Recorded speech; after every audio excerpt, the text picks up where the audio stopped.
So last week we were talking about what the mitzvah is to eat matzah, and we raised the problem right at the end that if you look in the Chumash, other people have raised this. I think Rabbi Liebtag may have alluded to this. I don't recall now. The mitzvah to eat matzah was given 2 weeks in advance. The Jewish people had 2 weeks notice, and they were told really to eat. The main thing was to slaughter the lamb, put the blood on the doorpost, and then eat it with matzah. Maror, basically, the freedom you have to remember the hardship. Matzah is slave food, is not good food. You don't eat, it's not redemption food. It's food fit for a slave. It's easy to make and filling and cheap, and it lasts long. And maror, of course, is bitterness. So we have to temper the barbecue lamb chops, this great, fantastic meal, with the matzah and the maror. And then the Torah tells us, you're going to do this every year, and for 7 days you're going to eat matzah. Nothing to do with leaving Egypt in a hurry. We had a lot of time. Now, the idea of leaving Egypt in a hurry does come up, but let me, I don't even know if I showed you last week. Let's take a look at those verses, and we'll see something I think kind of fascinating. I don't know why people don't talk about it so much, but whatever. Okay, so this is, of course, chapter 10, chapter 12 in Shemot, and it says this is another question, but as an aside, what did it take for part to change their mind? I don't have anything I say has no modern applications, okay, to people changing their mind, even though saying they never will. But why did Paro change his mind, like over and over? And then all it took is that we're going to die, that his children were going to die, and they went from not letting the people go to get out of here faster than you can. Before we say boo, we want you out of here. And that's why they didn't have time. They knew they were leaving, but they thought they'll leave at 6 a.m, 2 weeks later. And then it turned out they had to leave at 3 a.m. because the Egyptians threw them out immediately. And then it says, Lemaher l'shocham, we're going to die. That's what gets them to change their mind. And the people took their bread with them or their flour with them. And that's what they did. And then they borrowed gold and silver, and they left. And then we go on. They left from Ramses to Sukkot, and they baked their matzah. Notice the Torah doesn't say one word about this is why we eat matzah. In other words, the Torah is describing a historical event that the Jewish people left Egypt in a hurry. They didn't have time to, their bread didn't have time to rise into chametz. But that's not why we eat matzah every year. Just that's what happened. The reason we eat matzah is much earlier, as we were talking about. The reason we eat matzah is that you're going to take the blood on the doorpost, you're going to put it on, I'm going to pass over, and you're going to be a chag l'dor techem every year. You're going to celebrate this, and you're going to eat matzah for 7 days. So, so where does this idea come from that the reason we eat matzah is because we left Egypt in a hurry? We did leave Egypt in a hurry, but the Torah doesn't say that's why we eat matzah. The Torah tells us why we eat matzah. The Torah told us 2 weeks in advance. So where does that come from? So I asked you because I'm not sure I have a great answer. But okay, so any thoughts? So let's take a look. The first person, where it's first mentioned, is in the Haggadah. But we'll see it's not so simple either. The Haggadah, famously, Rabbi Gamliel Omer. Let's find the Haggadah here. Where's the Haggadah? Here we go. Okay. Rabbi Gamliel Omer, Koshel Omer, Shloshet Dvarim Elu Lo Yatsa Yedei Chovato. The 3 key components of the Seder and the 3 main things we eat are Pesach, Matzah, and Maror. Rav Soloveitchik points out, why do we start Pesach? It should be Matzah, Maror, and Pesach, or in order, or Maror, Matzah, and Pesach. Pesach is the last thing. But we want to start with something very, very positive. The night of the Seder is very positive. 4 cups of wine is very fancy. So Pesach is the focus, the redemption, not the slavery. We also mention the slavery. So we're not mentioning it in chronological order. So we mentioned Pesach. So Pesach, then we mentioned Matzah, and Maror, which is the worst, comes at the end. So Matzah zu shanochlim, Rabbi Gamliel says, why do we eat Matzah? Al shum shaloi speak with zekam shalotein lachmitz. They didn't have time. That's what it says in the Chumash, until God appeared to them and he took them out. And by ukat matzot, they had to bake the dough because they didn't have time. So he introduces that. Now, where does this come from? This comes from the Mishnah in Psachim. But if you'll notice, that's not what it says in the Mishnah. Raman Gamliel Omer, right? Most of the Seder we mentioned last week, most of the Seder is in the 10th chapter of Psachim. And the Mishnah says, Raman Gamliel Omer, That's exactly quoted in the Haggadah. Elohim Pesach Matzah Maror. But notice here, the explanations are much shorter. Pesach Hashum Pesach Hamakom Abatei Abatenu. Pesach is God passed over home. Matzah because we were taken out of Egypt. Maror because Egyptian embittered our life, and therefore, b'chol dor v'dor, in every generation, we have to thank God. Very concise, nothing about we didn't have time. It's not about we didn't have time. It's shenigalu, nigalu mitzrayim. That's the first part of chapter 12. That's when they're given 2 weeks' notice that you're going to leave Egypt. You're going to have the Korban Pesach. That's what it sounds like. It sounds like in the Mishnah, Rabbi Gamliel says we eat matzah because God redeemed us from Egypt. No, and that's part of the command given 2 weeks in advance. The idea that we left in a hurry, not mentioned in the Mishnah. It's the authors of the Haggadah who bring that up. Shenigla malchei malchim kadosh baruch hu b'galam v'yafuat habatzek asher otzim mitzrayim kilo chametz, etc. And the same thing. Pesach is also very short, and the authors of the Haggadah, I don't put words into Rabban Gamliel's mouth. I don't exactly know, but they expand what's not recorded in the Mishnah. Same thing in the Yerushalmi. The telling Yerushalmi is the same idea. Remember in the Mishnah it says, why do we eat maror? Because they embittered our life, and they quote a whole verse. So the question is, why did the authors of the Haggadah do this? They seem to be making up this reason. And of course, this is the reason you all know. You ask any kid and any adult why we eat matzah, they tell you because we left there. Almost nobody's going to tell you because 2 weeks in advance, God said, put the blood of the Paschal lamb on the doorpost and eat it with matzah and maror. No one tells you that, although that's what it says in the Chumash. So what are they? So I don't really know, but I have a couple of ideas. You'll let me know if you like them or don't. It could be, and the honest truth is, what I'm about to say now, I literally thought of 45 seconds ago. So thank you again. You're the most of your students. I have one thing I was going to say, and as I was explaining this, an idea popped into my head literally 45 seconds ago. And that idea was perhaps this was put in after the destruction of the temple. Pesach changed. We mentioned last week, the whole Seder changed. The whole focus of the Seder was the Korban Pesach. And we mentioned it's very unlikely they had this long magi. Everybody's hanging around the Beit HaMikdash. They didn't have the 4 children. The whole thing is the Seder is much of the Seder. They ate Pesach Matzah Umar, but this long explanation and the 4 cups of wine and the 4 questions and Avadim Hayun, that most likely is only a post destruction innovation that the rabbis put. So what happened is the matzah, we don't have a Korban Pesach, so the matzah now takes on a new theme. The original goal of the matzah, basically what the goal of the matzah is to convert slavery into freedom. Basically what we do is, you served us matzah for our slave food, ha ha ha ha ha. We're going to take our matzah and we're going to eat it because we're free. It's basically, this is a very common idea. It's I think Dr. Lamb was the one who said it by why we recline.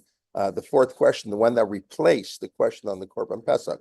Originally, why we have to eat only roasted meat was in the was one of the questions. They took that one out, so I guess they did have the questions. But they replaced it with reclining. Why reclining? Because it's a sort of way of making fun of the Romans. The Romans are no longer here, but we're going to adopt their practice. We're going to convert what they did into something positive. So we're going to take the matzah, which was meant to enslave us, and we're going to use it as something very, very positive. But the matzah after the destruction temple, no, it's much less of a redemptive matzah. That's why we begin the Seder, halak manya. We begin the Seder, no. This matzah that was meant to be the matzah redemption is really the matzah of poverty. Halak manya diachlu avatat. This is what we ate for slaves. And that's the main focus of the matzah. It's lechem oni. That's why we only have half matzah. No, is there anybody here who only has like 1.5 matzahs? Or matzah? I don't know if anybody has that practice, but that was in the time of the Rishonim. I don't know if Sfardim do or something. I'm not really sure. Our custom is we take 3 matzahs and we drop one because we want to have. I think the Gra did. Right. I think you are correct. I don't remember who, but this was a machloket. So that's what I'm wondering. Does everybody follow the minhag hakra? Thank you for pointing that out. That they only take 2. What do you mean 2? We don't have lechem mishnah. It's lechem oni. A poor person can't have 2 loaves of bread. So the matzah got transformed, and then Rabban Gamliel, or not really Rabban Gamliel in the Mishnah says We eat matzah because God took us out of Egypt, the matzah of redemption. By the time we're saying the Haggadah, they added in, no, it's not really the redemption because we don't have redemption anymore. We're living in exile. So we eat matzah because God took us out in a hurry. That's slavery. We had to leave in a hurry. We're still not our own bosses, but it will be that matzah of slavery will one day turn into freedom. And that's basically what we say in Halach Manya. We say this is the bread of affliction, bread of poverty. We'll invite guests. And eventually that bread will turn into the matzah of freedom. But I just find it fascinating. I haven't seen this pointed out, but really, I think that the Chumash is very clear why we eat matzah. And leaving Egypt in a hurry is not the reason we eat matzah. That's a historical fact, but the Torah does not connect it. And even Rabbi Gamliel in the Mishnah does not connect. It's the authors of the Haggadah. We don't really know who they are. The authors of the Seder, the authors of the Haggadah who put that in. Okay, that makes sense. Anybody have any critique? Any other comments? I'd like to hear that. But clearly, matzah has a dual function, and the truth of the matter, almost everything at the Seder has a dual function. Charoset. Why do we eat charoset? Why do you eat charoset? To remember the bricks, but To also remember the apple bricks. trees. I'm sorry? But also the apple trees. Right. What about the apple tree? I don't know if it was an apple tree, Women but would right. Would yeah. seduce their husbands because the men didn't want to have babies, and who wants to bring babies into the world? You know, the world's a lousy place. They're persecuting Jews, and that's the famous midrash. Miriam said to her father, it's hard to imagine, like 5 years old, walking over to her father and saying, "You're worse than Parah." But that's how the midrash, in its midrashic poetic license, says it that. It says you're worse because you're killing the men and the women. So it was the woman. So the charoset is also a dual function. Very negative, the slavery, but also very positive, the faith of the Jewish people. Why do we dip? Why do we dip? So dipping also has a dual function.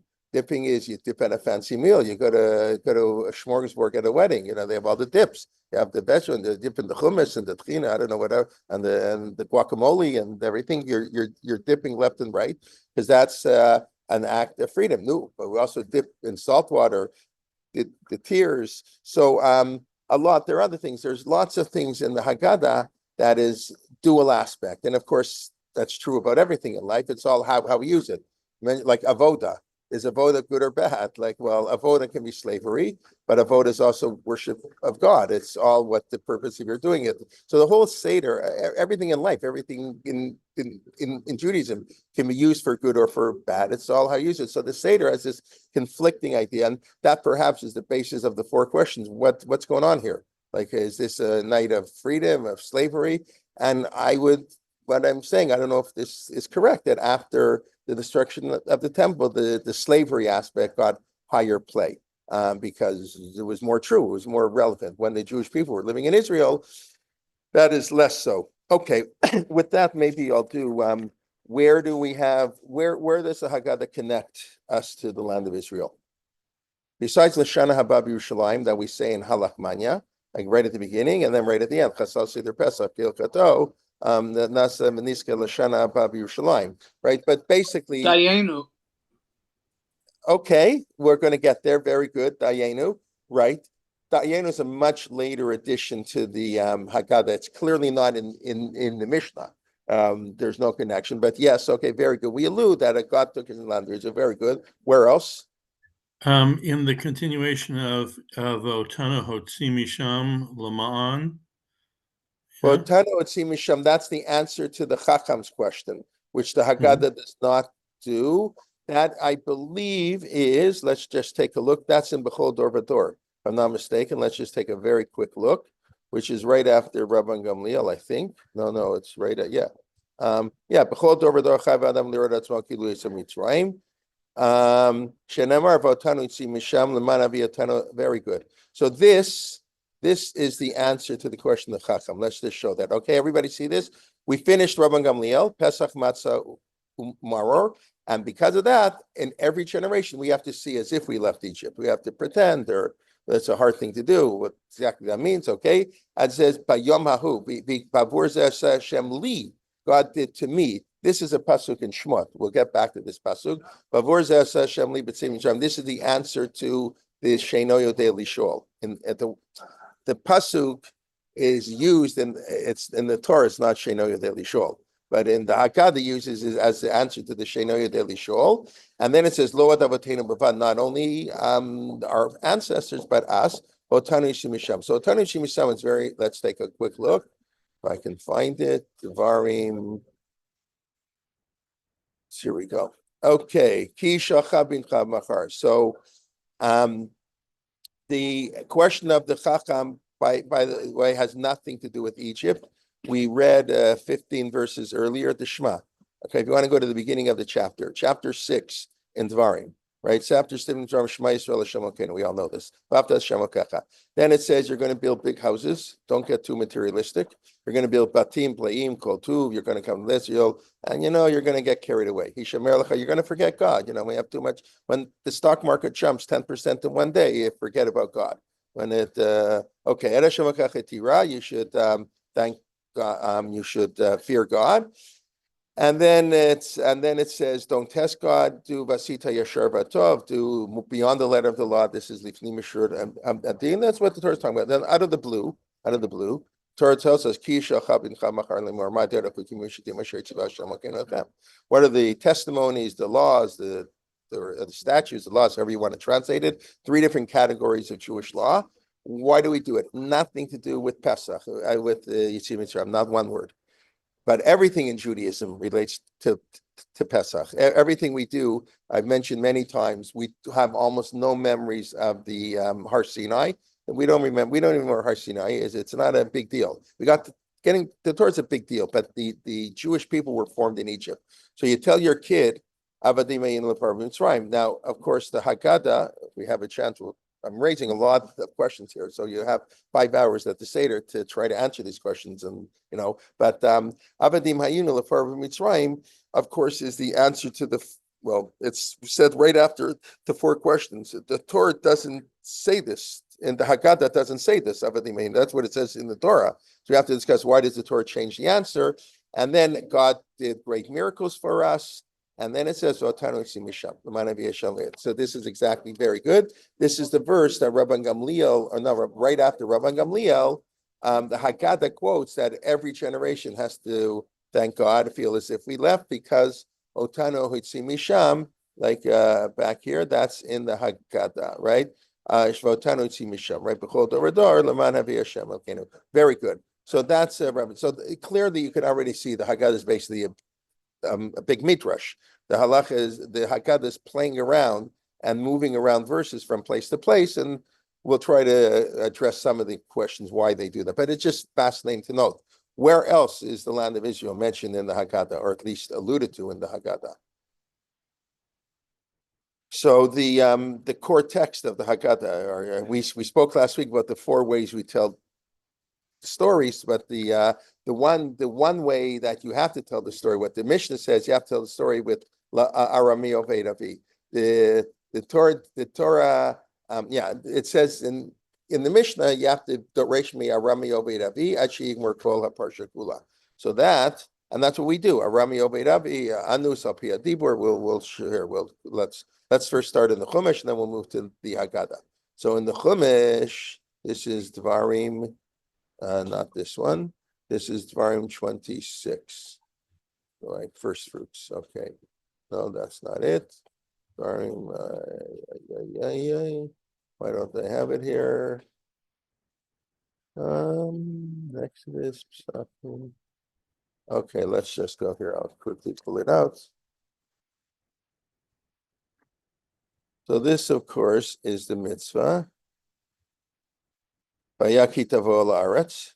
So you see right away it's talking about Israel. Vayaki tavo la'aretz asher Hashem noten. This we don't say in the Haggadah. You're going to come, and the farmer has to take his first fruit, the first fruit of the Shivat Minim, and you have to go to the place that God will choose, i.e. Jerusalem, although that is never explicitly mentioned in the Chumash, the place where God has his dwells.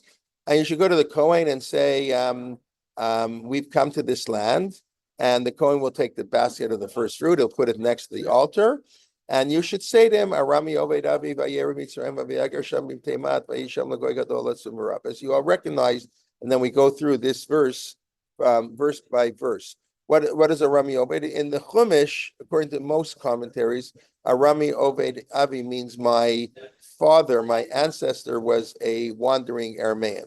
He came, but the Haggadah interprets Arami to refer to Laban, not to Yaakov. That an Arami tried to destroy, not Oved wandering, but Labe to destroy Avi, and they went to Egypt. It's a sort of little bit strange because there's no real connection between Yaakov working in Laban's house and going to Egypt. That's why it's a lot easier to explain it. Yaakov was a wandering Jew, and he eventually went to Egypt. Okay, and we go through, and then we interpret these 4 verses. And then it says, the farmer continues, to God, you brought us to this great land, and therefore here the first fruit. So we don't say these 2 verses in the Haggadah. But clearly the core text, Arami Oved Avi, is thanking God not so much for the Exodus. The farmer's not thanking God for the Exodus. The farmer's thanking God for the first fruit, his first fruit. But he should know, why do he ask first fruit? Why is he in land vision? Why doesn't he live in Germany? Why doesn't he live in Portugal? He doesn't live there because God took us out of Egypt. He made a covenant with us. So the Exodus is secondary. In the Haggadah, of course, the Exodus is primary. It's so primary, we don't even mention the verses that talk about the land of Israel. They're not mentioned at all. Rav Soloveitchik has 2 approaches this. He says, either they used to be mentioned, like I said, that the Haggadah changed. They used to be mentioned because it says in the Mishnah, Doresh Arami Oved Avi, you interpret, you expand on Arami Avi, Ashiyig Merkol Haparsha Kula, until you finish the entire section. Well, the entire section is you brought us to land of Israel. The simple reading of the Mishnah is absolutely clear that you have to say the whole thing. So Soloveitchik says probably they did. But after the temple, it was pretty ridiculous to say they're living in Poland and they're going to say thank you for the land of Israel. It'll just get you upset. So we cut it out. And then the Reb suggests that perhaps they never said it, that because the focus of the Seder night is not about Israel. That's the focus about leaving Egypt. Israel's another time. Focus on Israel on Sukkot. Sukkot is really the holiday of Yishuv Eretz Yisrael. Pesach is the holiday of Yitzim Mitzrayim, and Sukkot is the holiday of Israel. It makes a lot of sense. Pesach is the first holiday, Sukkot is the last holiday, right, in the biblical cycle. So God took us out of Egypt. We stopped at Mount Sinai on Shavuos, and we come to the land of Israel on Sukkot. That's why we bring the Arba meaning, because it's the land of Eretz, it's Eretz Yisrael. So on Sukkot we focus on Israel. On Pesach we focus on Yitzim Mitzrayim. Although the Rav himself brought the first interpretation that maybe they did say and they stopped saying, which seems to be the more simple explanation. But the Rav saying it's a very nice idea. We only want to focus on it's really nice. It just probably isn't true. But that's what I remember when I was in high school. Rep Tabori, where she was sometimes would say, somebody says that's a really nice Dvar Torah. They say it's an emet Dvar Torah. So you say emet v'yatzi, right? So how many words separate emet and yafeh? Emet v'yatzi v'nacham v'kayim v'yasher v'nechma v'naim v'nor, right? V'yafeh. The emet is number 1 and yafeh is number 15. So it's very nice to be nice, but it's nicer to be true. Okay, whatever. I don't know. Obviously, we don't know. But the truth of the matter is, and this is also something that's not pointed out too much, and I think I may have mentioned, I don't know where and what context, but something that I only noticed, last year or so, and I kind of fell off my chair when I noticed it. So let's take another look, and then we'll get to Dayenu, Rabbi Amon. You mentioned Dayenu, right? So we're discussing now all the references to Israel in that God that they're alluded to, but they're not focused on. For sure not in Seomad. Yeah, Rabbi Gamliel says, okay, we have to pretend it's for us because God took us to Egypt. The goal was to get us to the land of Israel, but that's not our focus on Pesach night. But let's take a look at the Chumash. It's a nice book to look at. And we'll take a look when God appears to Moshe at the burning bush. I guess how it all started. The whole story started at the burning bush. Where are we here? Don't tell me this, I can't find either. Chapter 3, Exodus, here we go. Okay, so Moshe is tending to sheep, right? That's a good Jewish profession.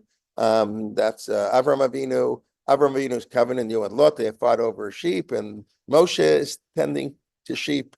It's maybe it's not a coincidence we bring 2 sheep every day for a korban tamid. I'm sure it's not a coincidence. It's related to shepherds and sheep, a nice animal, whatever. So that's Avram and Moshe. And then all of a sudden Moshe notices this really strange fire, and he sort of walks over, and God says, take off your shoes. Okay, interesting. And then he says, I'm the Lord of Abraham, Isaac, and Jacob. By the way, I think I mentioned that this is, I remember, I heard this from David Feldman once. That's Daniel Feldman's, father, the Rosh Yeshiva of YU. So his father was a very big Talmid Chacham. He was affiliated with the conservative movement, sort of, but I guess not sort of. I don't know. But he was tremendous Talmid Chacham, and one of the sort of the Orthodox conservative rabbis, if you know what I mean. So I heard him say once that why in the conservative movement they started saying Elohei Abraham, Elohei Sarah, Elohei Yitzhak, Elohei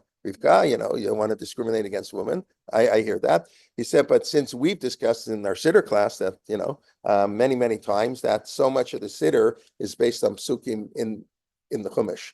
Our right to pray is based on what it says in Tanakh. So he said, it says Elohei Abraham, Elohei Yitzhak, Elohei Yaakov. This is why we say it in the Shmon Esrei. So it's inappropriate to add Sarah, Rivka, Rachel. It's not that we discriminate against them. It's hard to explain that to modern people. That if you don't mention it, and I understand why it's hard to explain to them. But he said that's why traditional Jews don't add in Sarah, Rivka, Rachel. We say it in other contexts. Anyways, okay, that's just an aside. So God says to Moshe, my people are suffering. They're suffering in Egypt, and they're crying out to me, and I hear their cries. And I'm going to go and I'm going to redeem them, and you're going to be the guy who's going to do it. And what am I going to do when I'm going to redeem them? I'm going to take them to the land of Israel. I'm going to take them out of Egypt, and I'm going to take them to the land of Israel, to this beautiful land, Eretz Tova Archava, which of course is a play on Mitzrayim. Mitzrayim means sar, Mitzrayim means narrow, and Rachava means wide. Now, of course, this is ridiculous because it's the exact opposite. Israel is a really narrow country, and Egypt is a really wide country. But of course, wide and narrow are not in the physical sense or in the spiritual sense. So Mitzrayim is a confining, constricting. You can't grow religiously. The land of Israel is wide religiously. But it's a play on word, Mitzrayim and Rachava. Eretz Avat Chalav Udvash. And right now, there are these other nations who are living there. What's missing? What's missing? Shouldn't be Getting so the hard. Torah. Getting the Torah, yeah. That wasn't the goal here. It's like, I don't know. I read this verse and I flipped out. I never paid attention to it before. God comes to Moshe, says, I'm going to take you out of Egypt, and I'm going to bring you to the land of Israel. No mention of the Torah. When does the Torah come up? The Torah comes up. Okay, so Moshe said, hold on, God. It's very nice, but we need a plan. Paro is not just going to listen to me. So who am I? I'm a nobody. And so God says to him, I'll tell you what. Let me kill you. Here's the trick you're going to do to Paro. You're going to tell him Paro's a religious man. Egypt was full of idolatry. That's why we have the Paschal. He's a man of God. Paro is a man of God. He's just very religious, but the wrong religion, whatever. So Tabdun him. So he's going to appreciate that you can worship God. By the way, that's the difference between the Persians and the Romans, right? The reason the Persians let us rebuild the second temple, and even in Achashverosh's time, and it was around the same time, they believed in every religion, like in America, freedom of religion. America, there's no official religion. Everybody's free to do what they want, and we encourage people to be in God we trust. We encourage people to be religious, but you choose your own religion. So that's kind of what it was like in Egypt. It seems to be. The Romans, no, they eventually, and then when they took Christianity, that's when a lot of problems began. So it's only sort of as a way to get Paro to agree that God says, okay, you're going to worship me for 3 days. This is like an unbelievable thing, which I think what it means is really the Torah is how we're going to live in Israel, but that's not really the goal. The goal was to set up a moral state, be kind to strangers. That's why we're taken out of Egypt 500 times. The Torah says that. Okay, so we got to get the Torah is like our constitution, but the constitution isn't the goal. Like America wasn't established to have a constitution. The Constitution was established to run America. America is the goal. I mean, let's talk Canada. I don't like the what. Okay, I don't know what to think anyway. Okay, talking about changing your mind, but Canada, so the Constitution is the mechanism by which you build a state, but the state is the goal. So that really appears what's going on in the Chumash. The Chumash wants the Jewish people to create a state, and we're going to go. Okay, yeah, you'll get the Torah, but and God maybe had that plan, but that's not what that wasn't important right at the beginning. That's just a technicality. It's an important technicality. Of course, the Constitution is very important. The Constitution is not the goal. The Constitution is the means by which we're going to implement the goal. So anyway, so that's just you see Israel right away. Egypt, Israel, and that's why, of course, the Torah never mentions when we got the Torah, and Shavuos in the Torah is not about getting the Torah. Shavuos in the Torah is only agricultural. There's another one we've said many times, how the holiday of Shavuot changed after the destruction of the temple. It was after the destruction of the temple that Shavuot became Zman Matan Toratenu. It may not have been before, but it was not relevant in the Torah. In the Torah, the time we got Torah is not relevant because it never says so. It never says celebrate Shavuot because of Torah. Afterwards, what we're going to do is the same thing. We're going to celebrate agriculture in Poland. Made no sense. So the rabbis reinvented the holiday of Shavuot where you have to have a Yom Tov. So that's another connection to Israel. Now I'll just tie into Dayenu, and then we can move on to another subject. Any questions? So that's what we say in Dayenu. How does Dayenu begin? I mean, let's go to Dayenu here. Roman Gamliel Omer. So of course, Dayenu begins with we left Egypt, Mitzrayim, and it ends with coming to the land of Israel. And if he wanted to build, like up until the time of the Beit HaMikdash, presumably I don't know. It's interesting. We don't, it has to end somewhere. But just as so again, it goes from Egypt. It doesn't stop at the Torah. It stops at Israel. It's the same idea. Dayenu doesn't. In other words, the goal wasn't to get the Torah. The goal was we needed the Torah to get to Israel, but the goal was to get to Israel, not to get the Torah. That's why the Midrash says maybe you don't keep the Torah outside Israel. I know we mentioned that when we were talking about Shema. The Charaf Hashem, God will get very angry. For something put on tefillin and mezuzah, and Rashi, not some like modern, Haskalic scholar. Rashi quotes the Midrash, not some modern Haskalic scholar either. That not just any Midrash, the Sifri, that it practice. You have to keep mitzvot. In Chutz Star, it says practice. That's even like Tzionim. Put signposts there, so when you come back, you know how to keep the mitzvot. But I had a havamina. It entered my mind that you wouldn't have to keep mitzvot outside of Israel, only in Israel, because that's the whole purpose of mitzvot is to get to Israel. So we say no. The Torah also applies in Chutz Star, but that's not for sure. That's not. I always say this is the opposite of secular Zionism. Like it's the diametrically approach. Secular Zionism said mitzvot were very good. You needed them in Chutz La'aretz, but now that we come to Israel, we have a new Jew. Okay, whatever. But so we go from Egypt, Exodus to Egypt to Israel. You'll notice, by the way, I just noticed this when I was sitting in the airport an hour ago. So when the first half talks about Egypt, it's all about what happened to Egypt. You took us out of Egypt, but then you punished the Egyptians. You killed their firstborn. You gave us their money, and then it's talked about Egypt, and it goes from the best to the worst. Wow, Exodus, and then that's the most important, and the least important is you gave us their money. And then we switched to the Jewish people. You split the sea, and you let us pass by dry, and then and you gave us food in the desert for 40 years. You gave us man. It's very interesting. What's the difference between Sipek Tzarkenu Bamidbar B'Mshana? I mean, there's something special that God gave us man as opposed to the food growing on trees and in the desert. That would also be miraculous. I don't exactly know the difference. If you would have tried this for food. He did give us what to drink, so we wouldn't die of thirst. That's part of. So you're saying Sipek Tzarkenu is drink and man is food? Yeah. Interesting. Could be. I don't. Tzarkenu doesn't sound like drink to me. Okay. Sarcano can mean other things like keeping away the snakes and scorpions and taking care of making sure that they're going in the right direction and so forth.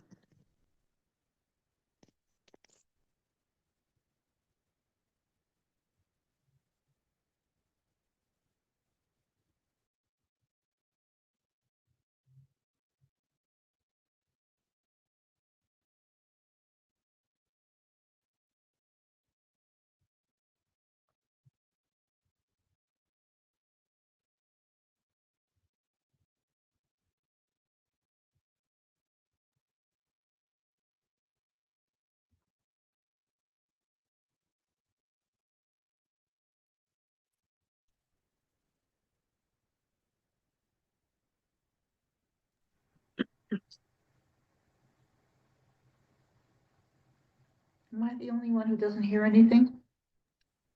Same here. Same here. Same here. Rabbi Kelman, you went mute. Now you can hear me, right? Yes. Yes. I wasn't gone very long, was I? No. A minute or two. Yeah, I mean, okay, thank you. But so I was just pointing out in Dayenu, I hope it wasn't because of the sharing, but we sort of, it goes up like from, where is it here? There it is. In other words, it's very interesting. Man, Shabbos, Sinai, Israel, Torah and Israel.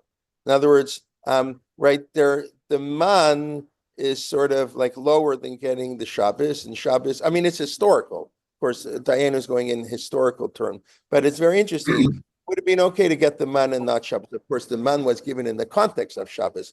As a matter of fact, the first time the Jewish people ever heard about Shabbos was on the man.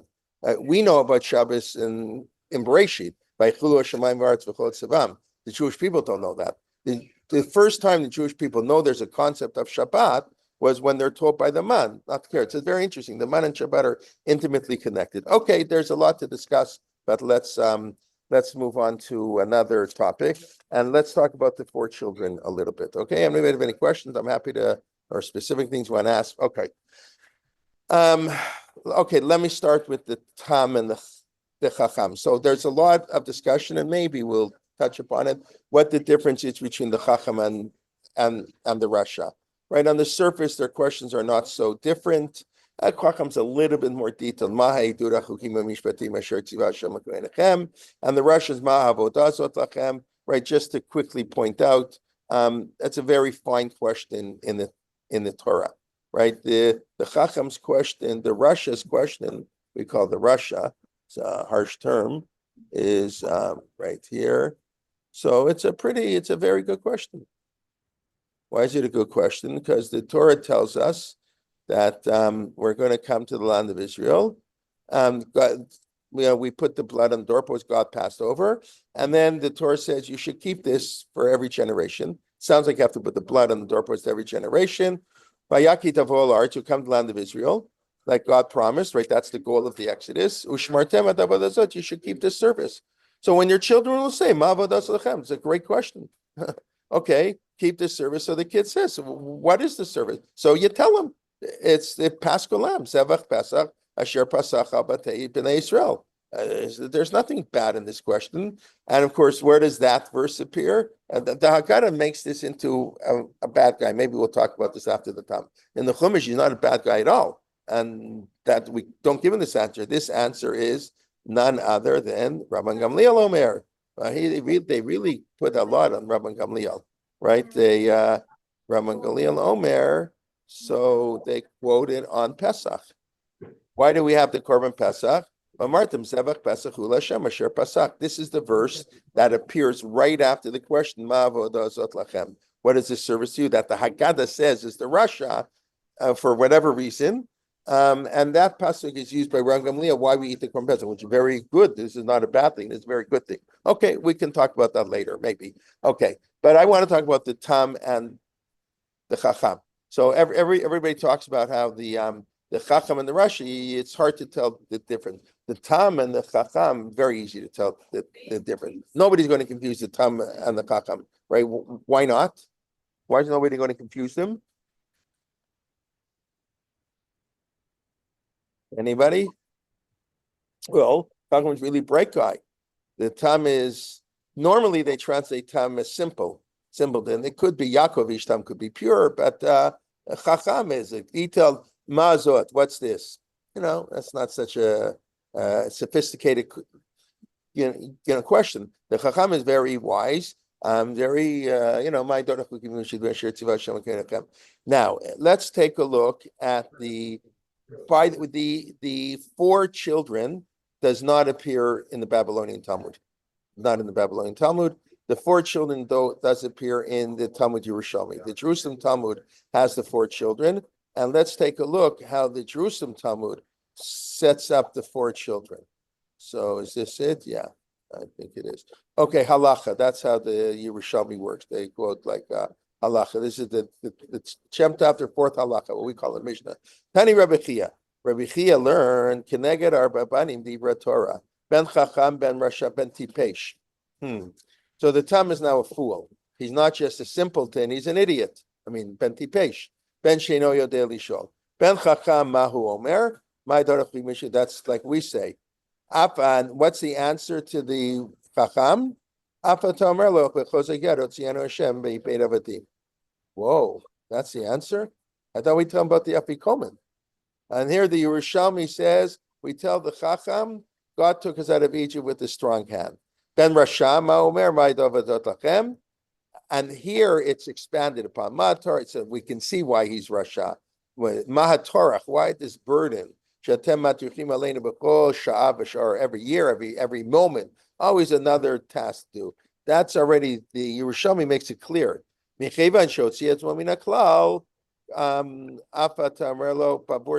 doesn't say kafar bikar, by the way, right? In our Haggadah, it says since he removed himself from the community, he denies everything. The essence of Judaism is community, and if you deny community, you're a kofer hakol. That's what it says in Haggadah.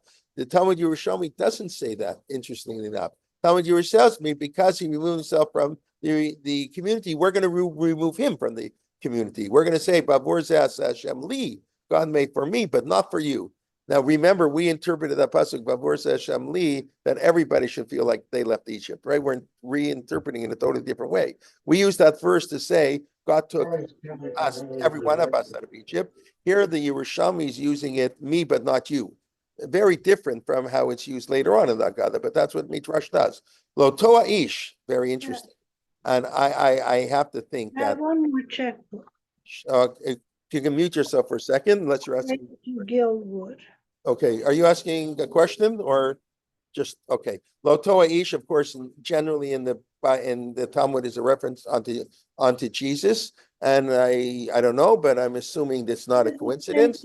4 a.m. Let me mute. Okay, go back. Okay, sorry about that. And he couldn't have taken Tipesh Maomer Mazot. What's this? Wow. We give the fool, the Tam, whatever we want to call him, Mazot, same question as the Tam.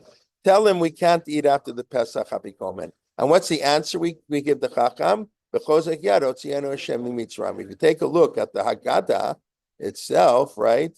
The Haggadah, just very quickly, go back, right? What do we say? The four children. Chacham Omer, we say to the Tam, so basically what the Yerushalmi did is they flipped the answer of the Chacham and the Tam.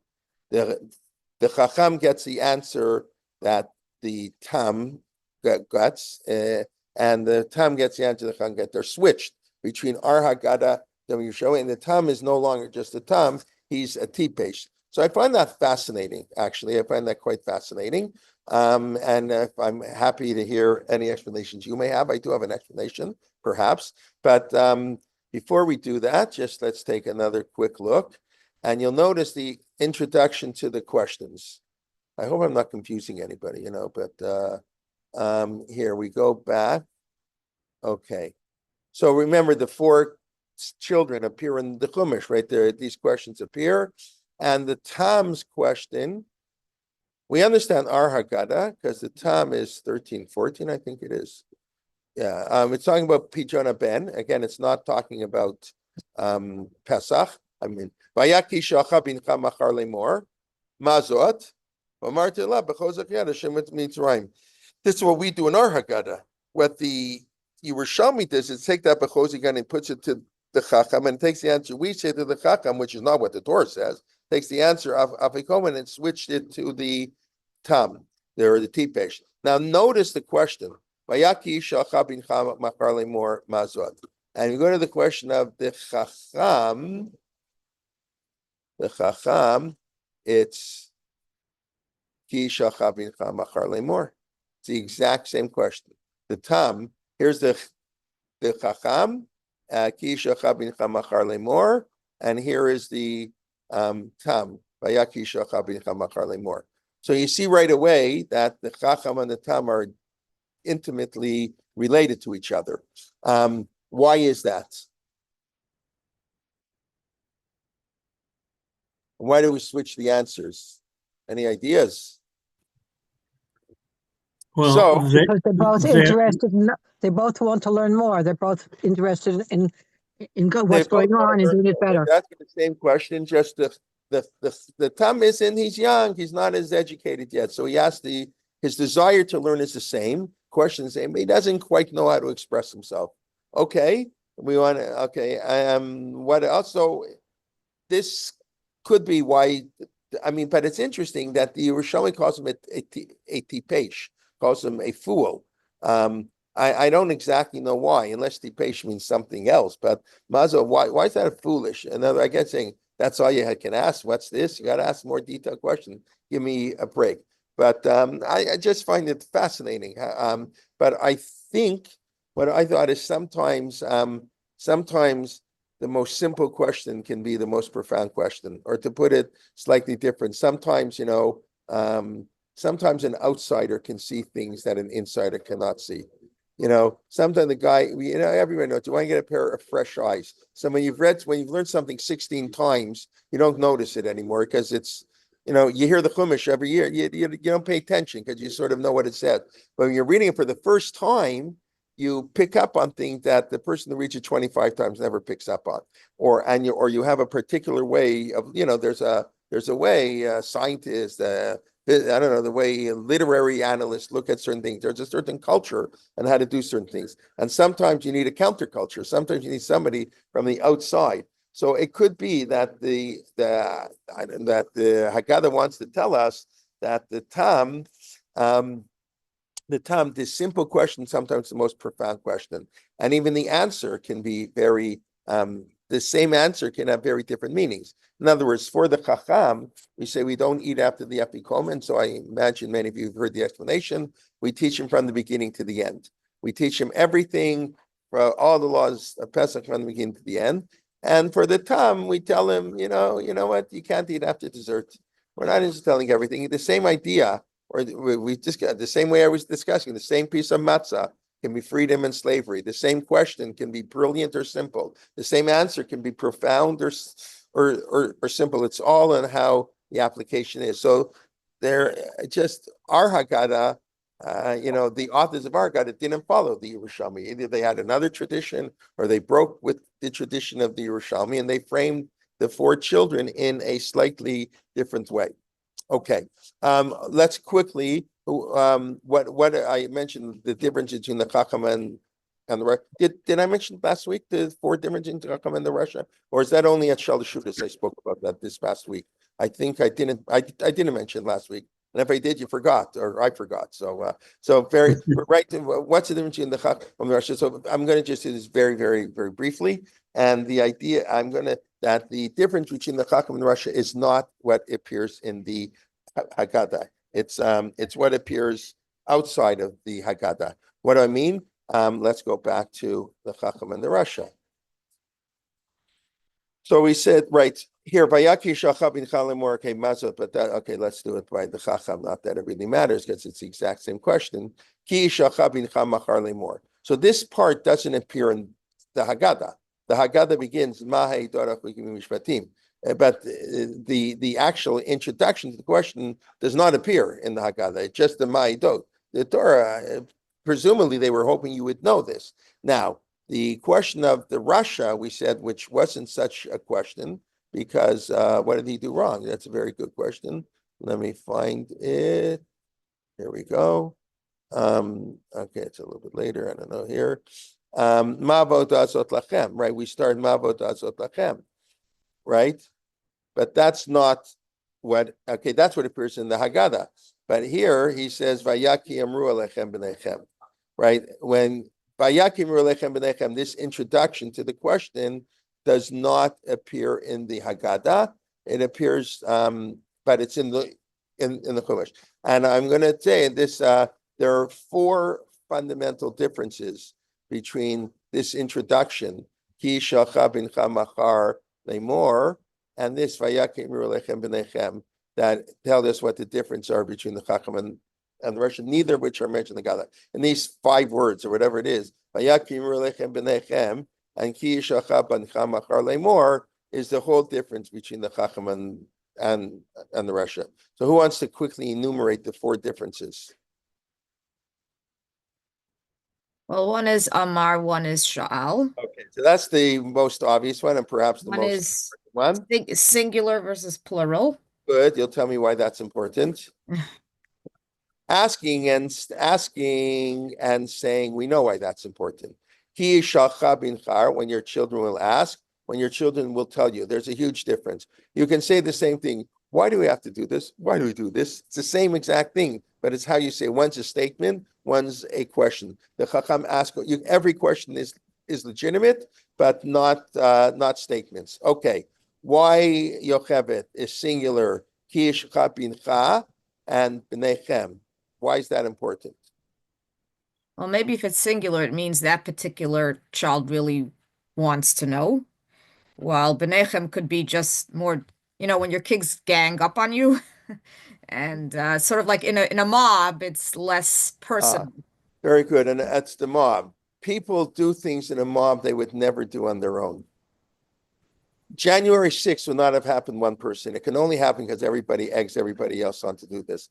Any evil that goes on in the world, even Cheder Egel, you need mobs to do things. People feel they yell and scream and say awful things that they would never say to your face, right? They would never do one-on-one. But when people are in a mob, that's inside. That's what they do.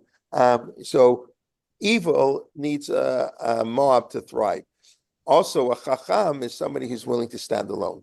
He doesn't go with the flow.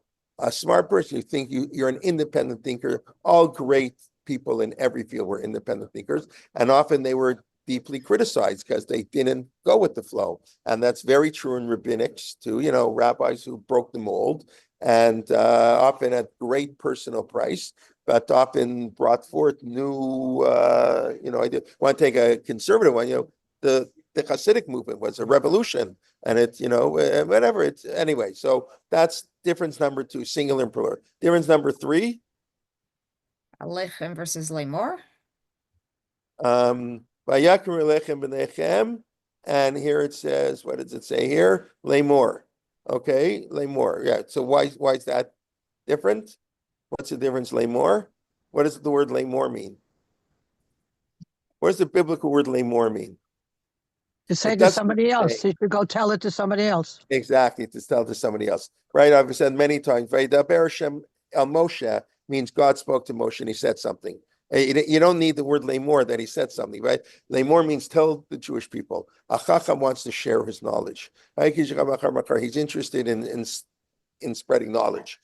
And perhaps I said the Yishal and Yomar asking question is perhaps the most important difference. I'm not sure. I think the last difference may be even more important. And what's the last difference between these 2 questions? Why is this popping up here? Right?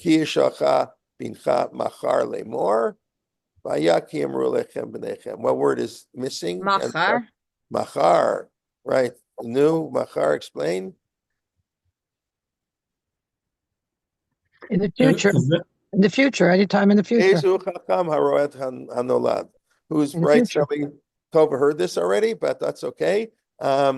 Somebody who sees the future, who is calling in the future. A smart person knows that you don't impose tariffs and not think what's going to happen to the world market. Only somebody who's not a chacham could do something like that, right? You have to be ezu a chacham haredanod. You got to think through what's going to happen. Those are in 5 words. In 5 words, you got 4 differences between, and they're not even in the Haggadah. And I think that's also on purpose, in a sense. And this is, I'm sure, a little bit of a drasha. It isn't easy often to tell the difference between good and evil. And people make that mistake all the time. And it's hidden. It's not even in the Haggadah itself. In the Haggadah itself, it's a very nice question, as we saw in the Chumash. But you have to dig a little bit deeper to find out the difference between the Chacham and Rasha. Okay, let me just say one more. Can I add one thing? I think that the difference with Mahar is that we're talking about somebody who didn't have the experiential component of having come out of the land of Egypt, whereas so in the one case there is a conversation between a parent and a child who both shared the experience of coming out of Egypt, but the Mahar is right. So on the surface, what you say is excellent, because Dvarim, the Chacham's question is Dvarim. It's a new generation. Is the new generation. The only and obviously in Shmot Yud Beit, we're talking about the generation of Egypt. The only problem is, if you look in the Chumash, it's not talking about that. Shmot Yud Beit is talking about when you come to the land of Israel. It's right. The Torah says, "Vayaki tavo ala aretz," when you come, and then your child will say to you. So it's even later than the one of the Chacham. The Chacham's quote unquote in the desert still, right? It's but they didn't know in Shmot Yud Bet that they were going to stay 40 years, right? Right, but I still think the Torah is projecting you're going to get to Israel next year. You're going to have kids, and your kids in Israel are going to. Well, so you're going to say it's the kid who left Egypt is going to ask that question, because they're going to be in Israel next year, and the 8-year-old kid is going to ask, maybe, okay, it could be, but okay. By the way, you also asked what Lamor about Lamor. I think you can think about Lamor as quotation marks.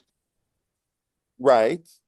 No, What do you just mean the fact you can. Whenever it says Lamor, it's like putting quotation marks. Right. Correct. Actually, I mean, I remember the truth matter. Some people say it would have been lashon hara for Moshe Rabbeinu to repeat what God said, had not say, this is like wild. We don't think like this, because when somebody tells you something, we're supposed to assume it's a secret, unless they tell you in front of 3 people. You learn Hilchot Lashon Hara. When somebody says something in front of 3 people, or today somebody puts it in an email, so they have to know that it's going to become public information. So you're therefore allowed to spread it, because if you did want to get it, maybe you want it as a secret, but if you're foolish enough to tell 3 people or send an email, you have to know anything you post online is going to become public one day. So therefore, there's no lashon hara for me to spread that. But God spoke to Moshe one-on-one.